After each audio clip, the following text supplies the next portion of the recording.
আসসালামু আলাইকুম। Welcome to my another video. আশা করছি সবাই ভালো আছেন। আমি আলহামদুলিল্লাহ আল্লাহর রহমতে ভালো আছি। নিপাস আর্ট ক্রাফটের পক্ষ থেকে আপনাদের মাঝে আজকে নিয়ে হাজির হয়েছি একটি ফ্লাওয়ার স্কেচ। জানি না কেমন হয়েছে, তাও আমি আর্টিস্টদের মতো এত সুন্দর করে আর্ট করতে পারি না। নিজের সাধ্য মতন যতটুকু পারাই তার চেষ্টা করলাম। ভালো হয়েছে নাকি খারাপ হয়েছে সেটা আপনারা কমেন্ট বক্সে অবশ্যই জানাবেন।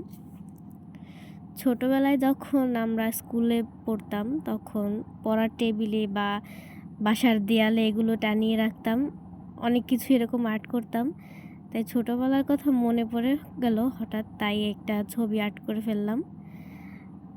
রাত্রেবেলা করেছি তাই একটু ব্রাইটনেসটা কম দেখাচ্ছে। নিজে যতটুকু পারি অতটুকুর মধ্যে আপনাদের সাথে শেয়ার করলাম। এটা কী ফুল তাও আমি জানি না, জাস্ট মনের আইডিয়া থেকে এটা আর্ট করে ফেললাম। তো ভালো মন্দ সবাই আমাকে অবশ্যই কমেন্ট বক্সে জানাবেন, আর ভুল ত্রুটিগুলো ক্ষমার দৃষ্টিতে দেখবেন এবং ভুল শোধরানোর মতো আপনারা কমেন্ট বক্সে সব কিছু আমাদেরকে জানিয়ে দিবেন। আল্লাহ হাফেজ, এবং আমার এই ছোট্ট চ্যানেলটির পাশেই থাকবেন সবাই। আসসালামু আলাইকুম। Enjoy this video.